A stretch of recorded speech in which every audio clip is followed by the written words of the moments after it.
नमस्कार साथियों, स्वागत है आप सभी का आपके अपने परिवार स्वास्थ्य क्लासेस में। हिंदी विषय से आज हम लोग रस को पढ़ेंगे।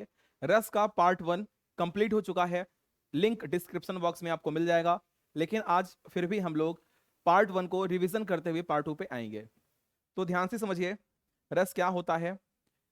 काव्य के पठन, श्रवण, दर्शन से प्राप्त होने वाला लोकोत्तर आनंद रस कहलाता है। ठीक है, अब ये क्या था, थंबनेल था। बात करते हैं परिभाषा। विभाव, अनुभाव, व्यभिचारी संयोगाद रस निष्पत्ति। विभाव, अनुभाव तथा व्यभिचारी भाव के संयोग से रस की निष्पत्ति होती है। पार्ट 1 में हमने पढ़ा है, आप वीडियो देख सकते हैं, डिस्क्रिप्शन में लिंक है। रस का सर्वप्रथम उल्लेख भरत मुनि ने कहाँ किया था? अपने नाट्य शास्त्र में किया था। ये स्टार वाला प्रश्न है, ये प्रश्न पूछा जाता है। ठीक है, रस का सर्वप्रथम उल्लेख कौन किया था? तो भरत मुनि ने किया था। कहां किया था? तो अपने नाट्य शास्त्र में उन्होंने रस का उल्लेख किया। कुल 8 रसों का उल्लेख किया था। श्रृंगार रस, और श्रृंगार लिखने का तरीका क्या है ये भी मैं आपको बता देता हूं। ये गलत तरीका है, श्रृंगार इस तरीके से लिखा जाएगा। ठीक है, तो जहां भी आपको श्रृंगार ऐसे मिलेगा, आप वहां पे इस तरीके का श्रृंगार समझिएगा। श्रृंगार हास्य, करुण, रौद्र, बीभत्स, भयानक, अद्भुत और वीर। ठीक है, एक रसवीर है, ये भी आपको ऐड कर लेना। तो इन 8 रसों का वर्णन कौन किया था? भरत मुनि ने किया था। कहां पे किए थे? तो अपने नाट्य शास्त्र में इन्होंने इसका यूज किया था। आचार्य विश्वनाथ के अनुसार कथन क्या है? वाक्यम रसात्मकम काव्यम। रस युक्त वाक्य ही काव्य है, अर्थात काव्य में रस का होना अनिवार्य है। ये किसके अनुसार है? तो आचार्य विश्वनाथ के अनुसार है। ये भी आपको एज इट इज याद कर लेना। स्थाई भाव किसे कहते हैं? स्थाई भाव क्या होता है? मन के भीतर, मन के अंदर, ठीक है, अस्थाई रूप से रहने वाला जो भाव होता है उसे अस्थाई भाव कहते हैं। ठीक है, आपके अंदर जो परमानेंट इमोशंस होते हैं, प्रेजेंट इमोशंस होते हैं, उनको ही क्या बोलते हैं? अस्थाई भाव बोलते हैं। हमारे अंदर क्या क्या चीजें होती हैं? प्रेम, दुख, क्रोध और आश्चर्य, इनके बारे में हमको जानकारी है। तो ये हमारे अंदर विराजमान है, इसलिए इनको क्या बोलते हैं? स्थाई भाव के नाम से जानते हैं। तो कुल 11 रसों का वर्णन किया गया है हिंदी में। ठीक है, 8 किसके हिसाब से था? तो 8 था भरत मुनि के हिसाब से। ठीक है, परवर्ती आचार्यों ने 9 माना था। और सूरदास जी की काव्यों को पढ़ करके 2 रचनाएं और 2 रस की प्राप्ति और होती है, भक्ति और वात्सल्य। ठीक है, तो देखिए यहां पे रस लिखा गया है और उनका स्थायी भाव। जो रस होता है, रस का क्या स्थायी भाव होता है, यहां पे मैं आपको बता देता हूं 11 रसों का। सबसे पहले श्रृंगार रस। श्रृंगार रस का स्थायी भाव होता है रति। हास्य का होता है स्थायी भाव हास। इस रस में परमानेंट इमोशन हास है। करुण में शोक, करुण में शोक। रौद्र में क्रोध, रौद्र में क्या हो जाएगा? क्रोध। बीभत्स में क्या हो जाएगा? जुगुप्सा, जुगुप्सा। ठीक है, और भयानक भय, वीर उत्साह, उत्साह, अद्भुत विस्मय। अद्भुत में कौन सा रस है? सॉरी, अद्भुत में कौन सा स्थायी भाव है? तो विस्मय है। शांत में निर्वेद, शांत में कौन सा स्थायी भाव है? निर्वेद। वात्सल्य में स्नेह, वात्सल्य में कैसा स्थायी भाव? स्नेह स्थायी भाव। और भक्ति में अनुराग, भक्ति में क्या है? अनुराग आपको स्थायी भाव देखने को मिलता है। ठीक है, आगे बात करते हैं। विभाव क्या होता है? जो कारण हृदय में स्थित परमानेंट इमोशन को जगा देता है, उसको विभाव बोलते हैं।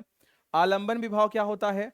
जिन व्यक्तियों या पात्रों के सहारे अस्थाई भाव उत्पन्न होता है, उसे आलंबन विभाव कहते हैं। उद्दीपन विभाव क्या होता है? स्थाई भाव को उद्दीप्त करने वाले कारक उद्दीपन विभाव कहलाते हैं। ठीक है, अनुभाव क्या होता है? भाव का बोध कराने वाले अनुभाव कहलाते हैं। संचारी भाव क्या होता है? मन के अंदर या मन के चंचल अस्थिर विकारों को संचारी भाव कहा जाता है। इनकी संख्या 33 है।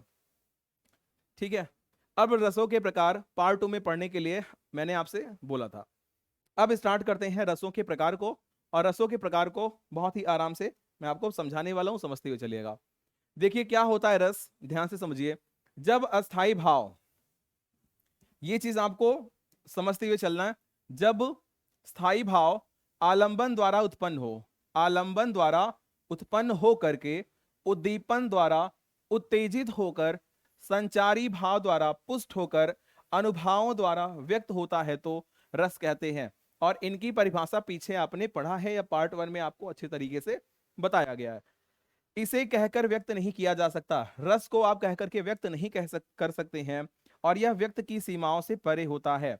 व्यक्त की सीमाओं से ये परे होता है, रस व्यक्त की सीमाओं से परे होता है। आगे बात करते हैं रस के प्रकार के बारे में। रस के प्रकार को देखते हैं। देखिए, पहला होता है श्रृंगार रस। पहला रस क्या है? श्रृंगार रस। क्वेश्चन पूछा जाता है क्या? रसराज। किस रस को रसराज की संज्ञा दी गई है? किस रस को रसराज की संज्ञा दी गई है? तो श्रृंगार रस को रसराज की संज्ञा दी गई है। रसराज के नाम से भी जाना जाता है। कौन सा रस? तो श्रृंगार रस। 1 नंबर का क्वेश्चन यहां से आपका कंफर्म होता है। रसराज, ये आपको याद रखे रहना, ये क्वेश्चन पूछता है रसराज किसको बोलते हैं? तो श्रृंगार रस को। ये होता है श्रृंगार। श्रृंगार लिखने का शुद्ध वर्तनी में पूछता है श्रृंगार, इसलिए बार बार मैं आपको बता रहा हूं श्रृंगार ये नहीं है तरीका, श्रृंगार ये तरीका है। ठीक है, शुद्ध वर्तनी का भी 1 नंबर का क्वेश्चन होता है। ये श्रृंगार कई बार पूछा गया है। रसराज के भी नाम से जाना जाता है। इसका स्थायी भाव होता है रति। क्या होता है श्रृंगार रस? तो नायक नायिका, ठीक है, एक्टर और एक्ट्रेस के सौंदर्य आकर्षण तथा प्रेम संबंधी वर्णन की जो परिपक्वावस्था होती है, इसको बोला जाता है श्रृंगार रस बोला जाता है। ठीक है, जब प्रेमियों में सहज रूप से विद्यमान रति नामक अस्थायी भाव विभाव, अनुभव और संचारी भाव के संयोग से आनंद प्राप्त करने योग्य हो जाता है, तो वहां पे श्रृंगार रस हो जाता है। वहां पे श्रृंगार रस हो जाता है। आप इसका स्क्रीनशॉट ले लीजिए, बहुत ही इंपॉर्टेंट रस है ये। ठीक है, यहां से क्वेश्चन जो पूछा जाता है सिर्फ और सिर्फ यही कि रसराज किसके कहते हैं। ठीक है, कौन से रस को रसराज की संज्ञा दी जाती है, या फिर श्रृंगार रस के कितने प्रकार होते हैं। आगे बात करते हैं श्रृंगार रस के कितने भेद हैं या कितने प्रकार हैं। तो श्रृंगार रस के 2 प्रकार होते हैं, संयोग श्रृंगार और वियोग श्रृंगार। जब नायक नायिका का मिलन होता है तो संयोग, और जब उनमें क्या होता है, अलग होते हैं वे, तो वहां पे वियोग श्रृंगार के नाम से उसको जाना जाता है। अब समझिए संयोग श्रृंगार का एक एग्जाम्पल। बतरस लालच लाल की मुरली धरी लुकाए, सौह करे भौहन हंसे, दैन कहे नट जाए। ये जो एग्जाम्पल है, ये एग्जाम्पल रिलेटेड है संयोग श्रृंगार से। और वियोग श्रृंगार का एग्जाम्पल क्या हो जाता है? देखहु तात वसंत सुहावा, प्रियाहीन मुहि उर उपजावा। तो ये जो सेंटेंस, ये जो आपको मिल रहा है एग्जाम्पल, उदाहरण, ये उदाहरण होता है किसका? तो वियोग श्रृंगार का ये उदाहरण है। ये आपको एज इट इज याद कर लेना है। ठीक है, आगे बात करते हैं हास्य रस की। हास्य रस क्या होता है? ऐसे काव्य जिनको पढ़ करके हास नामक अस्थायी भाव उत्पन्न होता है, या फिर इसकी अस्थाई, ऐसे देखिए, स्थायी भाव हास होगा, अस्थायी भाव क्या होगा? यहाँ पे हास होगा। साधारण से भिन्न विकृति, आकार, वाणी, चेष्टा, वेशभूषा आदि के वर्णन से उत्पन्न हास की परिपक्वावस्था। मीन्स इसको देख करके जहां पे आपको हंसी आए, वहां पे हास्य रस होता है, वहां पे हास्य रस होता है। एग्जाम्पल यहाँ भी वही है जो अभी हमने संयोग श्रृंगार में पढ़ा। बतरस लालच लाल की मुरली धरी लुकाए, सौह करे भौहन हंसे, दैन कहे नट जाए। ठीक है, इसका एक एग्जाम्पल और देखते हैं हम। इसका एक एग्जाम्पल और देखते हैं जो कि एग्जाम में कई बार पूछा गया है। विंध्य के वासी उदासी तपोव्रत धारी, महाबिनु नारी दुखारे, गौतम तीय तरी तुलसी से, कथा सुनि भय मुनि वृंद सुखारे। हौ है सिला सब चंद्रमुखी, पर से पद मंजुल कंज तिहारे, कीन्ही भली रघुनाथ कजू करुणा करी कानन को पगुधारे। जब इस तरह के काव्यों को पढ़ करके आपको हास नामक अस्थायी भाव की उत्पत्ति हो आपके अंदर, तब वहां पे बोला जाता है ये हास्य रस है।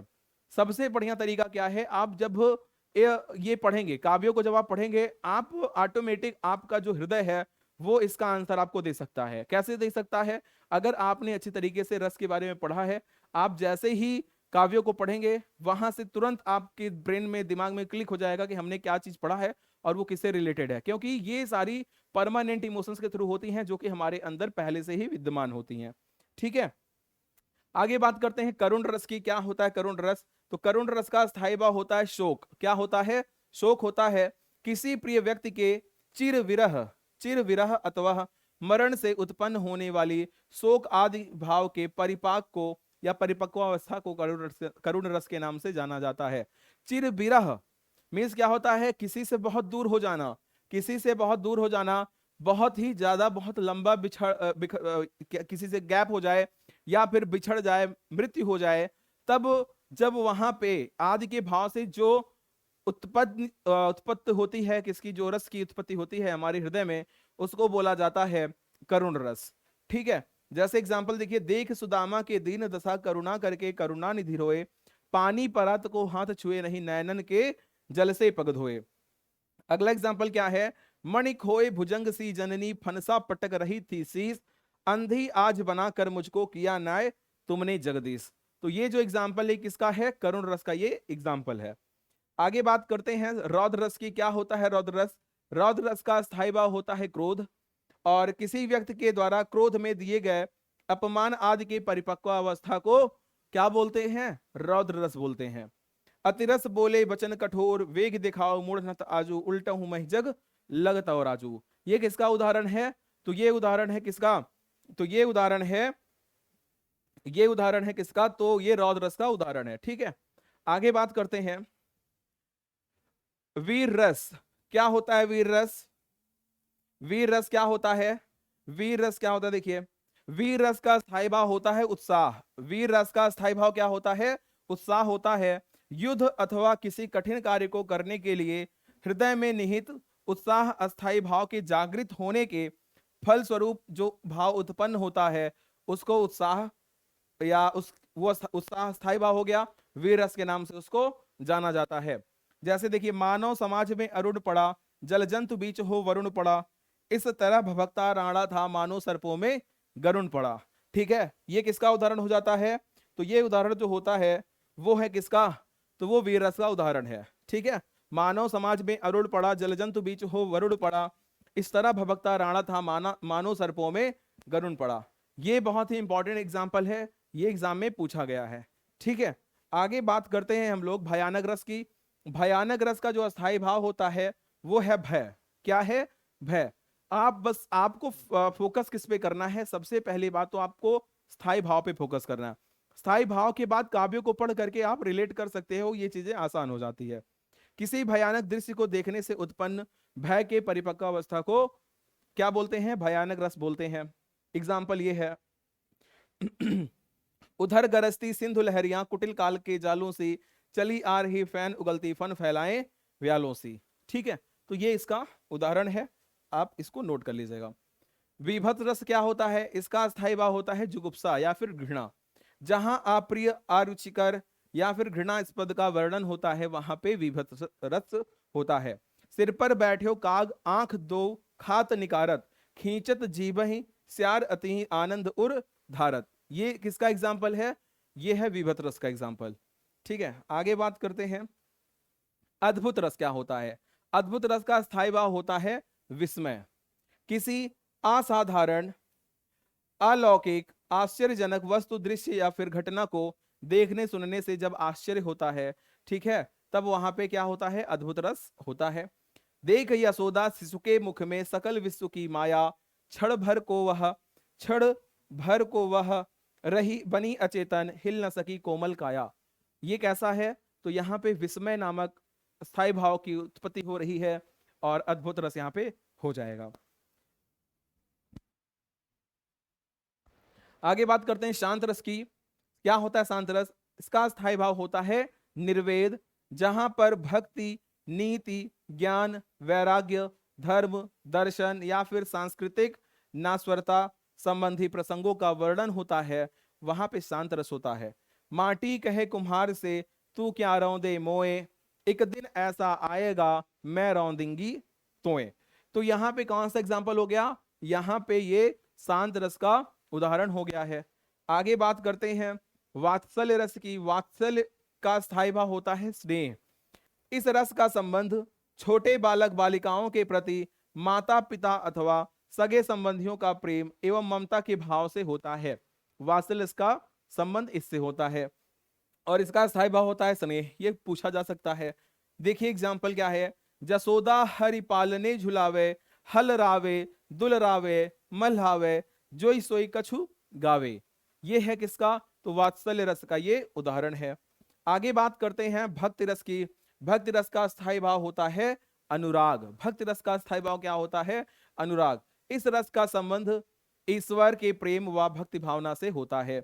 मेरे तो गिरिधर गोपाल दूसरो ना कोई, जाके सिर मोर मुकुट मोरोपति मेरोपति सोई। ठीक है, ये 11 जो रस है, ठीक है, 11 रस यहाँ पे कंप्लीट होते हैं। ठीक है, देखिए एक चीज और आप समझिए, यहाँ पे क्लास बहुत लंबी होगी, आप धीरे धीरे वीडियो को देखिएगा। 11 रस है। सबसे इंपॉर्टेंट क्या है मैं आपको बता देता हूं। श्रृंगार सबसे इंपॉर्टेंट है। पूछा क्या जाता है? भाव पूछा जाता है। कौन सा भाव? तो अस्थाई भाव से ज्यादा प्रश्न बनते हैं। अस्थाई भाव से ज्यादा प्रश्न बनते हैं। तीसरे नंबर पे क्या है? तो उदाहरण पूछा जाता है। उदाहरण से पूछा जाता है कि कौन सा रस है, कौन सा रस है। ठीक है, कौन सा रस है। तो आपको कैसे पता चलेगा? आप बस सिंपली काव्य को पढ़िएगा, काव्य को पढ़िएगा। काव्य को अब आप पढ़ेंगे, जब आप पढ़ेंगे तो काव्य को पढ़ने से आपको खुद से, ठीक है, सेल्फ से आपको ज्ञात होगा कि कौन सा स्थायी भाव है। ठीक है, कौन सा स्थायी भाव है, और वहां से आप रिलेट कर सकते हैं, वहां से आप रिलेट कर सकते हैं रस को। बस ये सिंपल सी प्रोसेस है। 11 रस को आप अच्छी तरीके से पहले आप देख लीजिए। इसका पीडीएफ आपको मिल जाएगा टेलीग्राम ग्रुप में, है ना। आपको लिंक डिस्क्रिप्शन में मिलेगा। बहुत बहुत धन्यवाद। जय हिंद।